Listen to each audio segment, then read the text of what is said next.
out of the air off a save from Gibson. And we're right back to action here in the third period. UNH and Harvard coming together for the first time since 2013 in men's hockey. It's been an entertaining, scoreless draw so far. Don't be fooled by that score.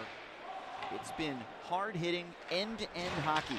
Well, Kevin Gale joined by Justin Galanti, and you get the feeling Harvard's going to break through here in the third period. They had tipped the scales in the closing moments of the second and trying to pick up right where they left off as Moore got a puck on its edge. Fires that one up high, deflected onto the stick of LaFerriere. Short side, that's Farinacci.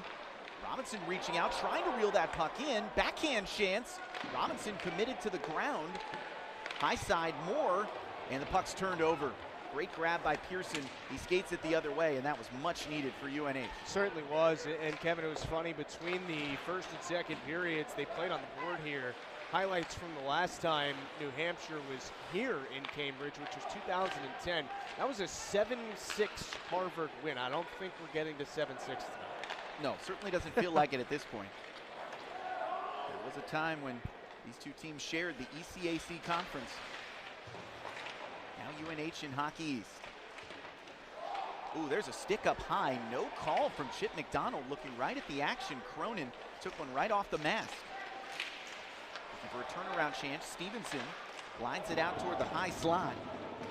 Erickson shot wide of the target. Farrell there to pick up the mess. Number 5. Plays it to Coronado's heel. Out towards center, and it's won back by Blaisdell. Yeah, I was surprised like you that there was no call on that high stick a few moments ago. A good break for Harvard. Here's a turnover, won by Wong. Puck got jabbed loose. It's plugged against the boards. Good physicality by Luke Reed. Yeah, to your point, Justin, that's one of the reasons why they still wear the full cage at this level. Otherwise, that could have been a lot of blood. Puck is gummed up along the blue line. Harvard has to leave the zone. Stevenson lost it in midair. Thrun pressures it back in. Donato on the chase. Round it goes. UNH has numbers. Blaisdell, which could surge right back behind him. Donato keeps it alive up to the point. Ian Moore. Around it comes. Thrun crashing.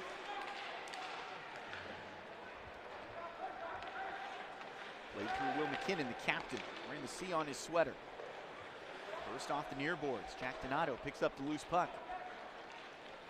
Shore, patient, lost it. Reed couldn't clear the zone. Back and forth it goes on this end. Robinson moving left to right in the cage. Lets that one bounce off his chest. Big rebound. Puck ends up with Baker Shore behind the goal. High slot, that's Moore. Moore plays it off to Thrun. Puck got poke checked. Nicely done by Harrison Blaisdell. Kept alive, chance ongoing, and finally Robinson says enough is enough. Makes the catch for the faceoff. You know, there are a couple sequences in the last couple minutes of the second period, just like that one, where it felt like a Harvard power play, even though it wasn't. I mean, that much zone time, but still not really a good scoring chance out of it. But to tell you how comfortable Harvard's feeling right now, I mean, they were able to change forwards without the puck ever leaving the zone. And I was just looking down here at Mitchell Gibson on the other end of the ice. He's skating around trying to stay loose. He hasn't had a lot to do the last, 10 to 15 minutes of game action. Maybe the Wildcats will find something for him to do now. A lot of contact there. Seedham ended up gliding into the boards. Got around Nick Adams. Robinson watches that puck circle around his cage. 16 minutes to go in regulation. Still no score here in Cambridge. Does UNH have the breakthrough? Gloved up by Gibson. We'll get a stoppage on this end. 15:51 to go. And I think this is an important note, Kevin. Harvard has only played 2 one-goal games this season, whereas UNH is used to it. Not only have they played 4, they've won them all. If you're UNH, you've got to be thrilled at the way you've defended in this game.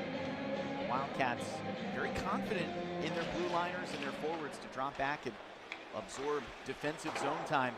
You just wonder if Harvard's going to finally wear them down after all that hard work in the second period. Wildcats have been up to the test so far tonight. All it takes is one, with Gibson and Robinson playing some of their best hockey between the pipes. Both coaches promise they are better than their stats indicate so far this year. Robinson stops that puck. Heward there for help. Nice forecheck here by Harvard. Tried to glide a pass out toward the slot, but instead it's back toward center with Thrun. Fusco, perfect pass. Ambrosisi walks in. Only got the puck back to his forehand. Instead, Sweeney drove it into the corner. Stick is down. Farinacci has his stick again. Cross-ice speed, Moore walks in, and that's high, deflected up into the mesh.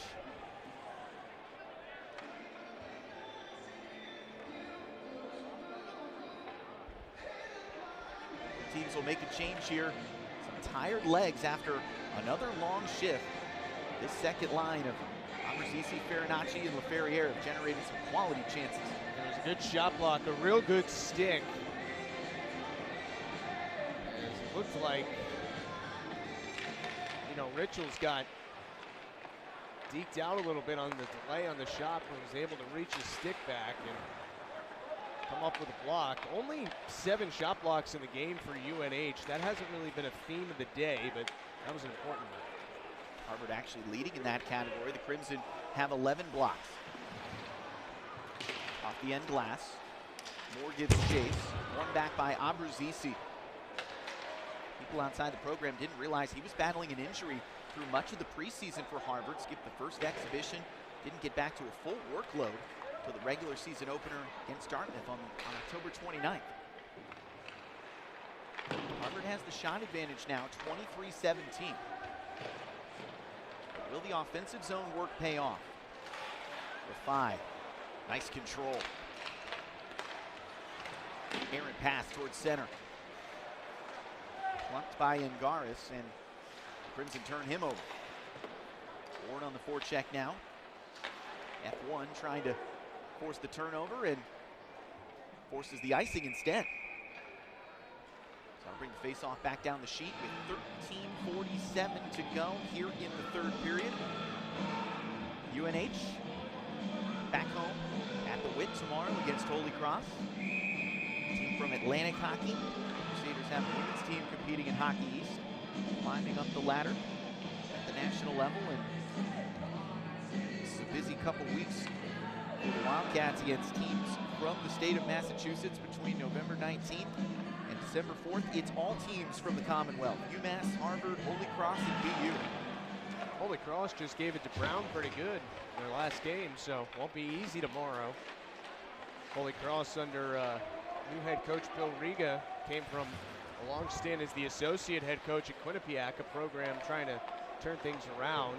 Another one of those, you know, not too far away from here in Worcester. Obviously, so much great hockey gets played in this Boston area.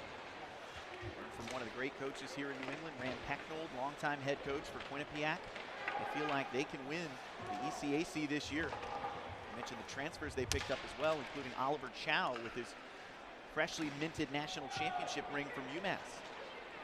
Farrell gets his feet underneath him. Goes skating away with Wong. Justin Wong has had a couple great shifts here in the second half of this game. Kid from Calgary, Alberta. 7th round pick by the Jets. 215th pick overall. On come the Wildcats through center ice. Long skate here from McAdams. With 4 white jerseys in front. Nobody joined him on the rush. Kinnan triggers up ice. This is McAdams again. Goes through Angaris. Fluttering to the corner. Wong tracks it down. Connects a pass to Jack Donato. UNH backs up the play again. Quick re-entry. Wrist shot deflected into the corner. Margell against a coin. Works it around him. McAdams easing away toward the dot. Now it's McKinnon. Fires one off target. One wrapped around the cage. Angaris rejoins the play. Angular pass.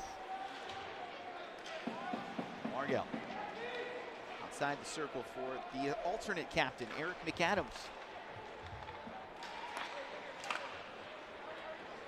Easy. And the captaincy for Harvard. Has fresh legs joining the play behind him. Farinacci in the low slot, and the puck never finds its way in front. That was a real good shift by that second line for UNH, kind of flipping zone time for the, first 7 minutes of this third period. It had kind of been all on the Harvard offensive side, but that was good sustained pressure for UNH. Out of the scrum, LaFerriere goes with a circus pass behind him, intercepted though. Richels trying to chase down. Richels watches that one come through front. Justin, this is a game that's required a lot of athleticism, end-to-end action. We see another example here on a long stretch pass, but UNH wins it right back, and LaFerriere gets tossed down. So an entry by the Wildcats. Jensen got toppled. Cito. Feels like 4-on-4 or 3-on-3 hockey. Yeah, it really does. And it was interesting because that second period saw some sloppy action, 3 penalties, but it's gotten back kind of towards the first period here where there have been not a ton of chances and no penalties. Now UNH's turn. Pearson walking in and scores! Jackson Pearson breaks the shutout. Team best 6th goal of the year, and the Wildcats have the lead at Harvard. Well, when the Wildcats have beaten ranked opponents this year, it's been on goals from Pearson, and he just put them on top against another ranked team. Just beat Gibson short side. Pearson a huge goal, and Kevin, Harvard in the first and second period had a couple bad giveaways that led to really good scoring chances. Gibson bailed them out the first few times. That time couldn't. Our player to watch, Jackson Pearson. An outstanding individual effort. We mentioned that end-to-end action, and few players on this ice can get out and skate like Jackson Pearson. So now Harvard has to come from behind, undefeated, 4-0 here at Wright Landry this season. If you're UNH, you've got to love this advantage. Even though it's just 1 goal with less than 10 minutes to go, now they can really tighten it up defensively. Puck loosened up by Erickson there. Won it right back for the Wildcats. Puck ends up in the UNH bench, where the Wildcats are celebrating the first goal of the game. It took a while, but Jackson Pearson cashed in to give the Wildcats a lead with 9:37 to go here in Cambridge. I love when families are able to come here and I can tell them they don't have to worry about paying for their care. They've got enough to worry about taking care of their sick child. Every single person that contributes is a part of that St. Jude family that makes that happen. Because of donors, we're giving families hope. Ticket Smarter is proud to support St. Jude Children's Research Hospital. $1 of every transaction will go directly to benefit St. Jude Children's Research Hospital. Visit ticketsmarter.com to learn how you can help today.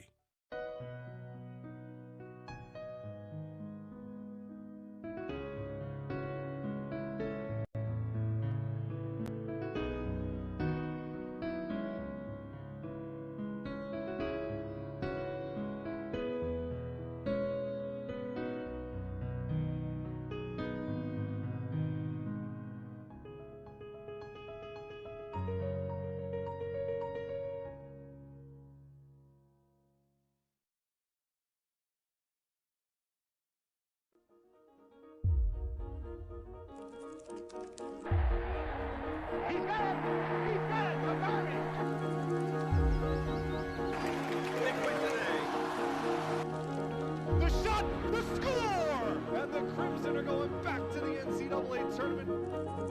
We are trying to help students develop skills that they can take into the workplace and take into the world.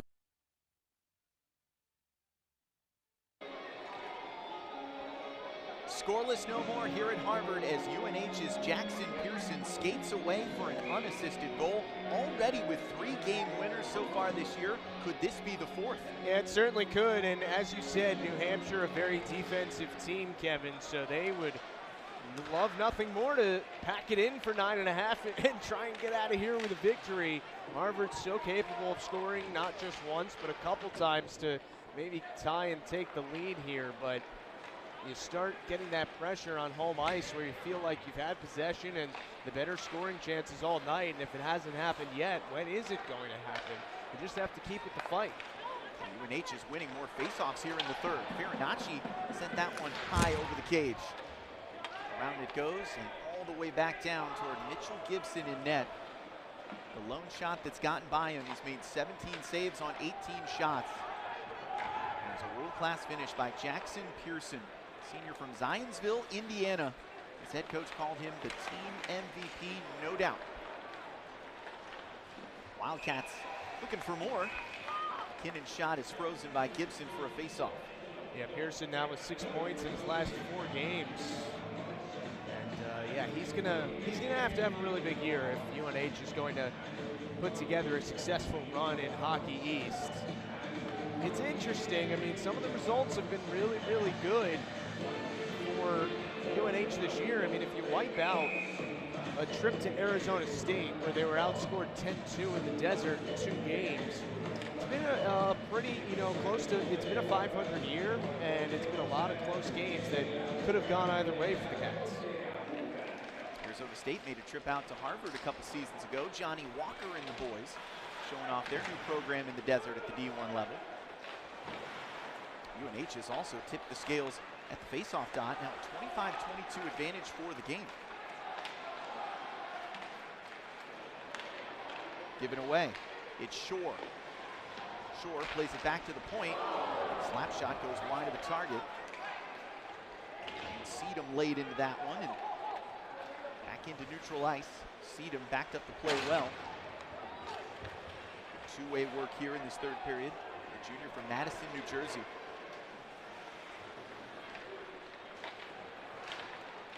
Seedham was ranked one of the top North American skaters during the Central Scouting Combine a couple years ago before the NHL entry draft. You know, he can move it. Onside. Wildcats working back in. Fusco making Blaisdell earn it. Dornbach wins the possession. Off the left wing. Farrell pushes it aimed back towards center. And correct me if I'm wrong here, Kevin, but I don't think Harvard's had a single odd man rush in this game. You have to give New Hampshire a lot of credit for that. Transition defense to offense a lot better than the team Mike Souza was describing. Robinson sticky again, frees it here with 7:18 to go. And we mean that as a compliment. Mike Souza has said, we've done the work. We should have more goals, certainly more than 2 per game. It's just a matter of getting a little bit more consistent, getting a couple players that wear letters as captains on the team back in there. McKinnon and Verrier, as we mentioned. McKinnon has had some great shifts out on the ice. You know, his head coach told me earlier this week he'd be out till Christmas. I think he did. It's not very much in the Thanksgiving spirit. That's okay. Every little bit helps. Here's a delayed penalty coming against the Crimson. You can see it from a mile away. Robinson's going to exit for the extra skater. Cipollone plays it off through the circle. Great kick save by Gibson. He denied Angaris in a tough spot. Harvard will freeze it, and UNH already with a 1-goal lead will try to double up on the man advantage. Yeah, it's so big in this spot. Obviously, you take a player off the ice, Abruzzese, one going off, and not only do you take him off, but you can kind of, unless Harvard can somehow, put together a shorthanded opportunity, you kind of take 2 minutes off that clock where you're not going to have a great chance to score a game-tying goal for the Crimson. Don't be surprised if UNH uses this man advantage more for puck possession than trying to score more than anything else.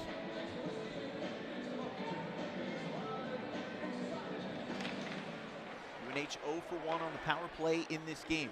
Abruzzese called for the hook. A major moment in this game if the Crimson want to climb back. Pearson already with a goal in this game. Devlin down below the goal line. Erickson plays it back to Pearson. Deflected pass, nice work in the slot by Shore. Crimson go crashing toward the puck. Pearson with some space. Up high in the slot. Erickson one time, batted puck. And it ends up back towards center. Cronin was swinging away at it in the blue paint. It was a great play by a coin for Harvard.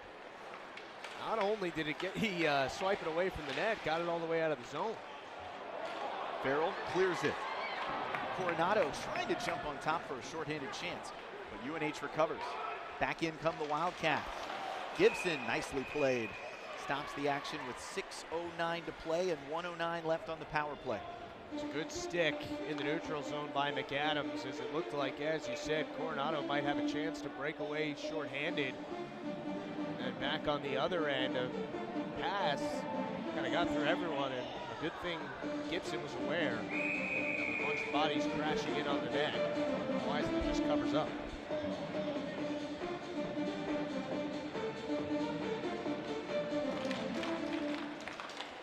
Coronado wins the draw for the Crimson. Farrell swings it as deep as he can.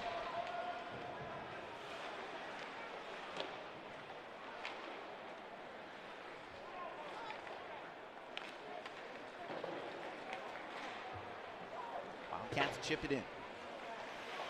Gibson to Sedum. And Coronado again. Pretty nice stick work by Gagne at the blue line just to prevent it from going all the way down the sheet. Stifled at the red line. Right in front of that UNH bench. Wildcat fans would love to walk out of here with a road win and head back home to the Whit. And that's Holy Cross tomorrow. Sedum redirects it back out of the zone. UNH has to clear. Just be careful here for your UNH. Obviously, Abruzzese so dangerous. He'll be coming out of the box soon. UNH trying to take advantage of the change. That one ended up in the back netting behind Gibson. Every once in a while, you see the timing work out where a guy jumps out of the box right onto a puck in an odd man rush. But UNH able to take 2 more minutes off, but a good kill there for Harvard. UNH now 0 for 2 on the power play, less than 12% for the campaign. That's okay. Wildcats have the 1-0 lead. They scored on a beautiful breakaway goal. Stevenson, puck came free and nearly jammed it in 5-hole on Gibson. Stevenson still has the puck. Here's McKinnon, the captain, and Gibson makes a great save.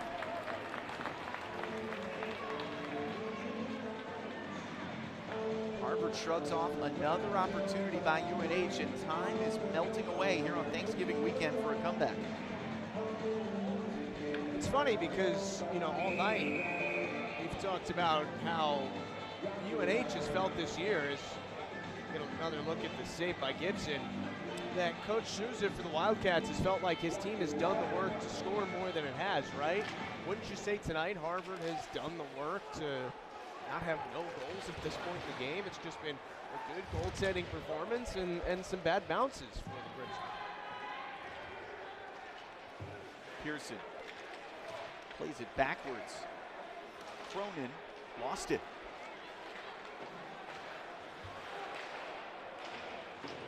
UNH digging again.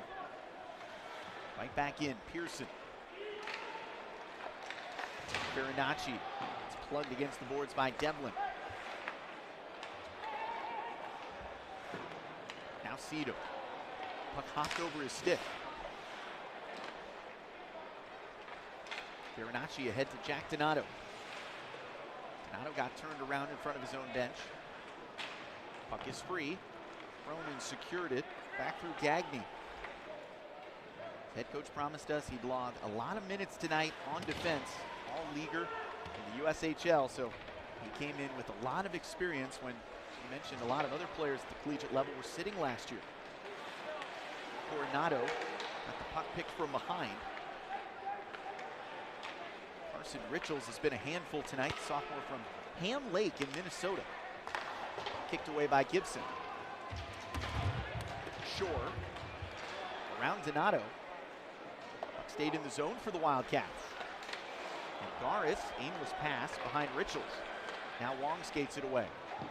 Run, couldn't angle it around the defender. bounced it into the stands. So we get a face-off here with 2:53 to go in regulation, and New Hampshire up a goal. Good stick in the neutral zone by Erickson. As it looked like Shore was trying to break forward with it. Shore a little frustrated. He had a good scoring chance earlier. And we'll see if Ted Donato thinks about taking his time out here soon. You're under 3 minutes now. You have to start thinking about pulling your keeper at some point. Not quite yet, but could be soon if Harvard can't find a tying goal.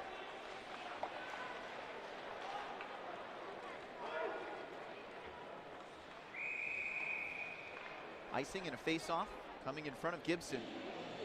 That'll keep him in his net a little bit longer. Harvard's won 3 straight in this series against UNH. Teams haven't met since 2013.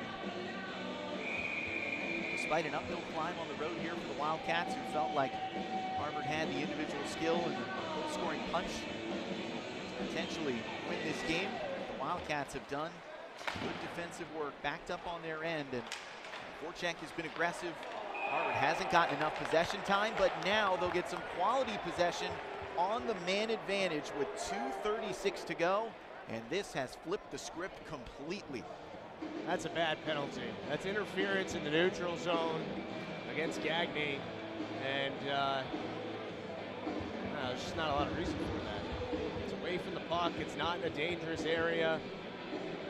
Up a goal with 2.5 left. That is not a penalty that Mike Seuss is going to be happy with his rookie defenseman taking. A gift for Harvard. Third power play of the game, 0 for 2 so far. They were one of the top 2 in the country the last 2 seasons that they went to work. How good can they be here in the 21-22 campaign? Outside the circle, it's Farrell. They stop by Thrun in the high slot. Keep it in the zone. Thrun walks in, goes right side. Farrell up high, and it's deflected into the mesh. Harvard head coach Ted Donato said he'd be tweaking the power play a little bit tonight. Let's see if it pays off late.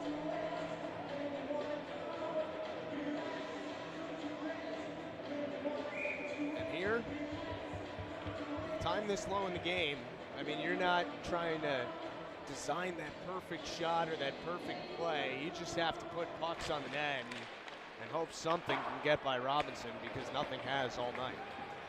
And maybe at some point, Kevin, right, you do have the 5-on-4 here. Do you think about using right now to pull Gibson, make this a 6-on-4? Got to consider it. Less than 2 to play.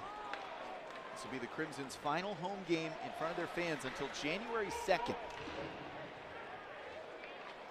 Gibson's leaving the ice for the extra skater. Thrun, pass deflected in front. Robinson makes the save. That's all right if you're Harvard. That'll get you this face-off with 6 on the ice. And maybe even think about taking your time out here to design something specific. And it looks like Harvard is taking the time out. Get another look. That was off a UNH stick and a little dangerous in front. And it actually appeared that Jensen shoveled it into Robinson. Very cool and calm there.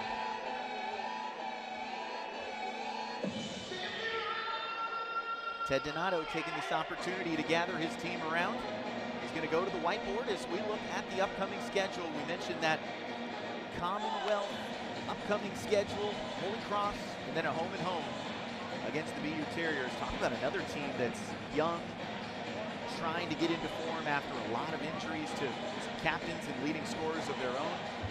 The Terriers look like they could be rounding into form as we head to the start of 2022. So an interesting weekend ahead for the Wildcats, and they'll take a break until December 30th when they match up with Dartmouth. And the only 2 games left before New Year's, Brown and Yale both on the road. And ECAC action coming up next week for the Crimson. Those are 2 teams, Kevin, as much in the cellar of ECAC as you can be. So a chance there to maybe get 2 wins if you're Harvard, even though it is on the road. But a lot of business tonight. There's just something about Harvard-Yale. Never count out one of the teams in that rivalry. Crimson have to win this faceoff. UNH clears it down instead. So the one thing about the power play with the empty net, right, you can clear it without any fear of icing. So that is a slight favor for UNH in this spot. We'd love to add that insurance goal on an empty net. Still 117 to work with. Crimson have all the scoring punch to make things interesting. 36 seconds to go on the power play. Pearson gives chase for UNH. Slugs it all the way down into the corner. That'll kill some time. We've got less than a minute to go in regulation. Will Jackson Pearson's breakaway goal stand up as the winner? Left wing, Abruzzese. Centering feed. Too far out in front of Farinacci. Thrun, cross ice, Farrell. Played down low, and that one wiggles out of the zone. 33 seconds to go. Crimson, 6 on 5. Penalty time is over. Gummed up to the feet of Farinacci, trying to carry it in. Thrun from the high slot. Serves it up, that one's wide. Off the end boards, deflected to Farrell. And lost out of the zone. It got on an edge for Coronado. Less than 10 seconds to go. Last chance. Abruzzese plays it off to Thrun. Puck crawls in. High shot around Robinson. And the game is over. UNH hangs on for a 1-0 win over the number 16 team in collegiate hockey. What a win for the Wildcats. Jackson Pearson's team best 6th goal of the year, his 4th game winner, and that's how the Wildcats win one on Thanksgiving weekend the hard way, doing the dirty defensive work and shutting out one of the most dangerous offensive teams in the ECAC. 27 saves for Mike Robinson. He gets the shutout win, and he's got to be your star of the game. Yeah, there's no doubt. I mean, you have a goalie who's going really well right now. The great performance against UMass last weekend, another one today, and you said UNH did it the hard way. They also did it their way, right? Their leading scorer got the 1 goal. They held Harvard off the board. And look, I think one lesson everybody's learning, especially the teams in Hockey East will learn as the year goes along. You don't want to get in tight games with these Wildcats. 5-0 in 1-goal games this season. New Hampshire hands Harvard its first home loss of the campaign. Crimson now 4-1 at the Wright Landry Hockey Center. Their record 5-3-1 for the campaign. New Hampshire improves to 6-7-1 as Mike Sousa gets the best of his good friend Ted Donato tonight. Congratulations to Sousa and the Wildcats. An impressive one here on the road. And that's going to do it for the day after Thanksgiving coverage. The Harvard Crimson salute their fans, but on the wrong end of this one, 1-0 the final here tonight. So for our entire production crew and my broadcast colleague Justin Galante, I'm Kevin Gale saying thanks so much for tuning in. This has been a presentation of Harvard Hockey. We appreciate you tuning in. Happy Thanksgiving, everybody.